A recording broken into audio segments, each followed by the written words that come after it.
Guys, naglalakad ako. Maghahanap ng talong. Talong, eto, nakarating na ako sa Global Mall.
Ito na yung pangalawang araw natin sa paghahanap ng talong para sa Talong Challenge.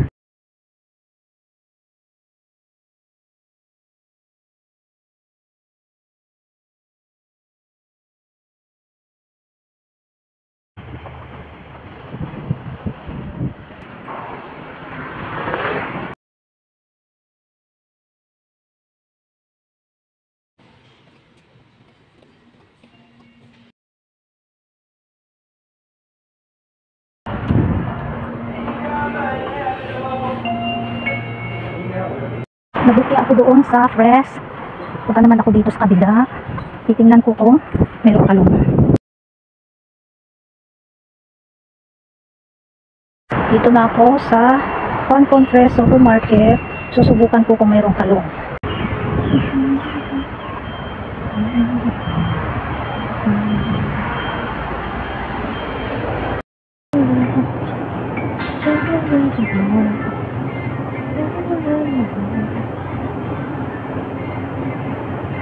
Oh my God! Sayang talong nila. Yung presyo ang mahal.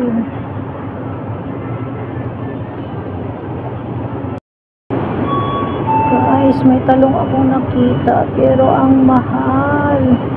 Hindi ko kaya. Guys, nabukya ako. Ang mahal ng talong.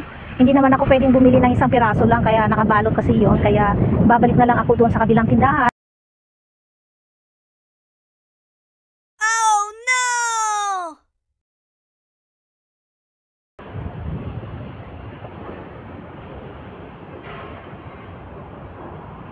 Lakad lang para sa Talong Challenge.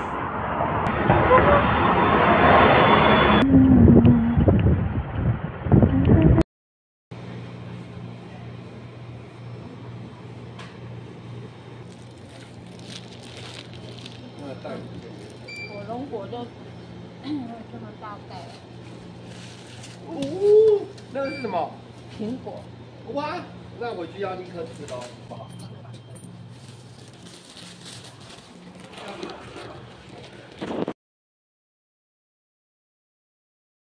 Hello guys! Kararating ko lang. Nakahanap ng talong. Finally, after 3 days, nakahanap na ako. Nakabili na ako ng talong. Yan, yung talong ko. Yan. Worth $70. Mamaya susukatin natin to kung ilang centimeter long ang ating talong para sa Talong Challenge. Good luck everyone! Na mga langga, i-unwrap na natin ang nabili nating talong.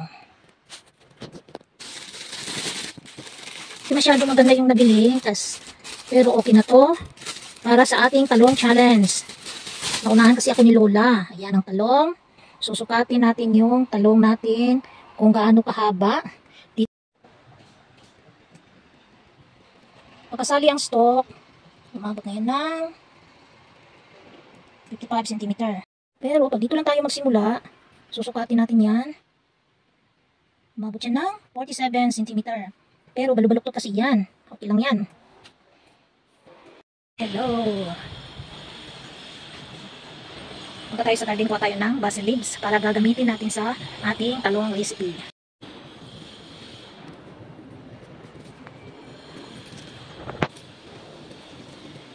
Kalbo na to. May kumukuha din kasi dito na mga kapitbahay ko. Okay po. Ayan, ito na yung basil leaves ko para sa talong recipe. So guys, yan yung entry ko sa talong challenge. Ito yung recipe ko ngayon. At yan ang ating mga ingredients. Pork, bell pepper, basil leaves, at ang coconut milk. Bago tayo magsimula, susukatin muna natin yung talong kung gaano ito kahaba. Umabot yan ng 47 cm. Sa inches, ang 47 cm is nasa 18 and a half inches. 47 cm convert to inches, nasa 18.5 inches. Kahapon ko pa kasi ito nabili, kaya medyo malambot na yung talong ko na mahaba. Tingnan mo, parang daliri lang yung kalaki. Asa natin ang talong. I-rub natin ng asin para matanggal yung mga dumi-dumi. I-rub natin ito ng asin para malinis yung talong.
Lagyan natin ang asin. Mamaya kunti, pipigaan natin yan para matanggal yung mga tubig-tubig.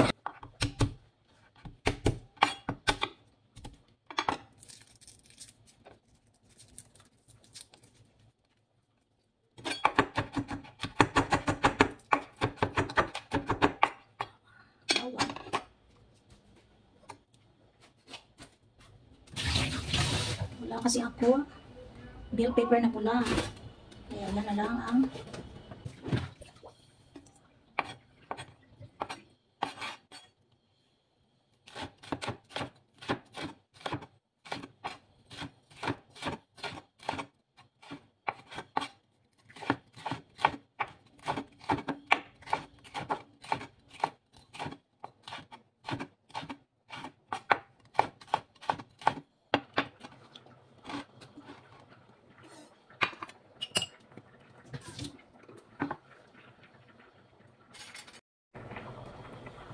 buksan ko na yung katak.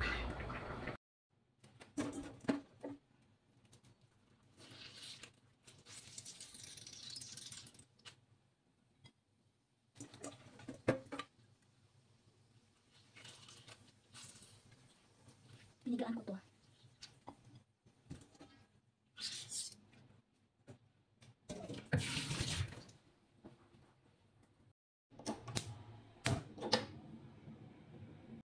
Bubuksan natin yung apoy. Kainit muna natin ang kawali. Lagyan natin ng mantika. Ang bawang. Isa natin hanggang sa mag-golden brown. Idagdag ang natin.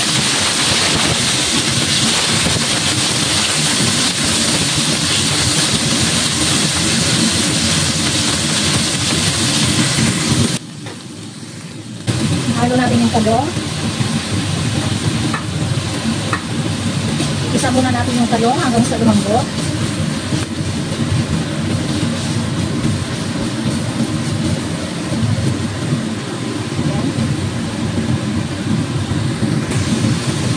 Halo natin yung ating bell pepper.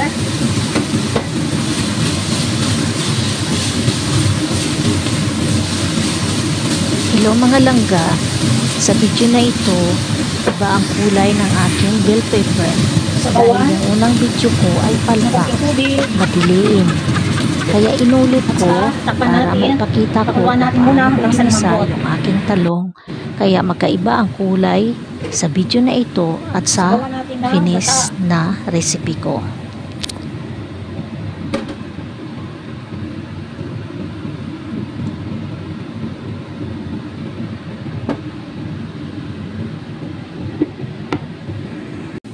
Oh, di ba magic?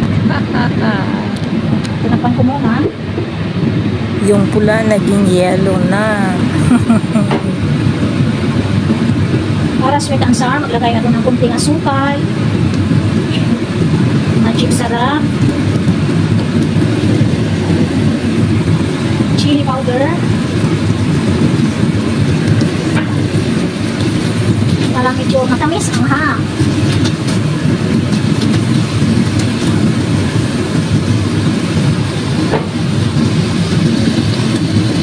Saka yung cilantro. Ay, hindi pala cilantro ito. Basil leaves.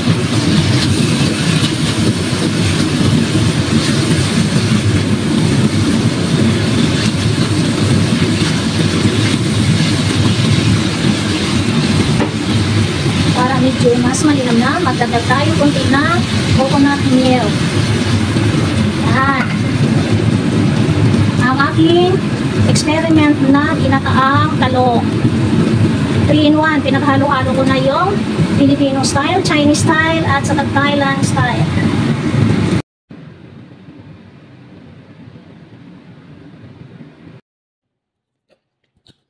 Ito na guys, nagmumukbang na ako. Ang niluto kong talong. Masarap na talong. Matamis, maanghang. Saka mabango dahil sa gata. Matamis dahil sa konting asukal. At maanghang dahil sa chili powder. O di kaya kung walang chili powder, yung siling labuyo.